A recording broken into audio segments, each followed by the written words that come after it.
আমরা যারা গৃহিণী আমাদের কিন্তু প্রতিনিয়ত কাজকর্ম করে যেতেই হয়। আর প্রত্যেকটা কাজের মধ্যে আমাদের যেটা সবচেয়ে এসেনশিয়াল সেটা হলো রান্নাবান্না, যেটা ছাড়া চলবেই না। অন্য কাজ রেখে দেওয়া যাবে যে এখন না পরে করি, কিন্তু রান্না কিন্তু করতেই হবে।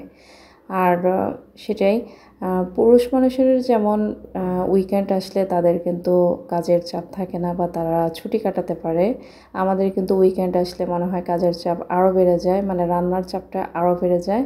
তো আমাদের ওই রান্নার মধ্যেই স্বস্তি খুঁজে নিতে হয়, এটাই স্বাভাবিক, কিছুই করার নেই। আসসালামু আলাইকুম, কেমন আছেন সবাই? আশা করছি সবাই ভালো আছেন। আজকে আমি আমার দুপুরের আরেকটি ভ্লগ নিয়ে আপনাদের সামনে হাজির হয়েছি। আশা করছি ভ্লগটি ভালো লাগবে। বাসায় আমরা 4 জন সদস্য, কিন্তু ম্যাক্সিমাম দুপুর টাইমে আমাদের কিন্তু 3 জন আমাদের একসাথে খেতে হয়। আর কারণ আমার হাজব্যান্ড অফিসে থাকে, সে অফিসেই খাবার দাবার ওখানেই খায়। আর আমার 2 মেয়ে নিয়ে আমি বাসায় থাকি, তো আমরা 3 জনই আমরা লাঞ্চটা করে নেই। তো সেই জন্য আমাদের আসলে বেশি পরিমাণে যদি কোনো কিছু কখনো রান্না হয়ে যায় সেটা কিন্তু থেকে যায়। আর রাতে যেহেতু আমরা বেশিরভাগ সময় রুটি খাই, আমার মেয়েরাও রুটি পছন্দ করে, আর আমার হাজব্যান্ড বা আমি আমরাও পছন্দ করি, আমরা 4 জনই পছন্দ করি। তো সেই কারণে দুপুরের তরকারিটা এভাবে রান্না করি যাতে আমাদের দুপুরেই শেষ হয়ে যায়।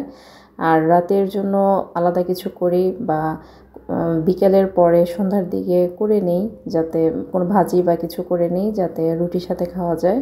এভাবেই চলছে। কিছু পরিমাণ তরকারি যদি থেকে যায় তাহলে সেটা আসলে ফেলানো ছাড়া আর উপায় থাকে না, কারণ খাওয়া হয় না। কিন্তু আমি যথাসম্ভব চেষ্টা করি খাবার ওয়েস্ট না করতে, এটা আমার একদমই অপছন্দ। আমি দরকার হলে কম পরিমাণে রান্না করি, তারপরও আমি খাবারটা নষ্ট করার পক্ষপাতী না।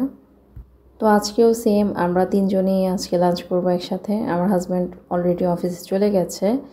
তো এই তো আজকে রান্নায় থাকছে হলো করলা ভাজি, তারপর হলো শোল মাছ ভুনা টমেটো দিয়ে, আর একটু ঘন করে ডাল রান্না করব। পাতলা ডাল যেভাবে রান্না করে সেম প্রসেসে রান্না করব, একটু ঘন করে। আর একটু আলু ভর্তা করব, অনেক দিন যাবতে আলু ভর্তা খেতে ইচ্ছে করছে।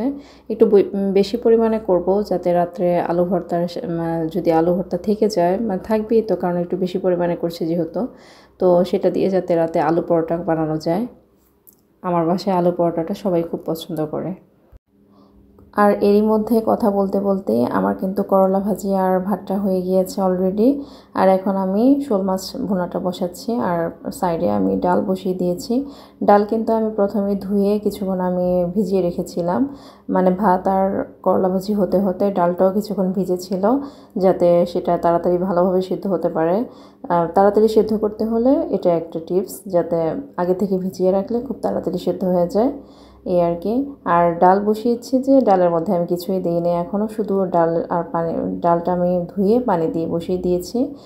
আমি ডালের বলক আসলে তারপর আমি যাই দেবো, হলুদ আর লবণ দেবো, আর একটু পেঁয়াজ দিয়ে দেবো আর কি।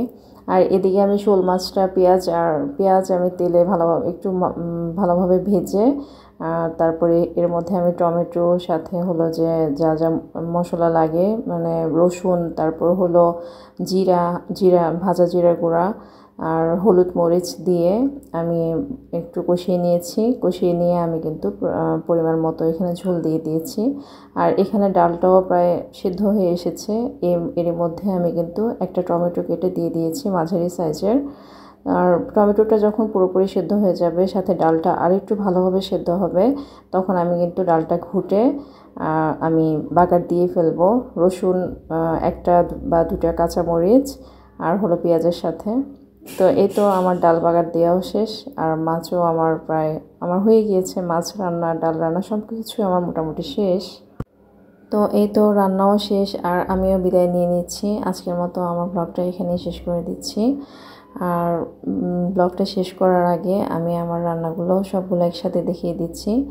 যদি আমার রান্না বা আমার ব্লগ ভিডিও যদি আপনাদের ভালো লাগে, তাহলে অবশ্যই লাইক কমেন্ট করতে ভুলবেন না। আশা করছি পাশেই থাকবেন। আল্লাহ হাফেজ, আসসালামু আলাইকুম।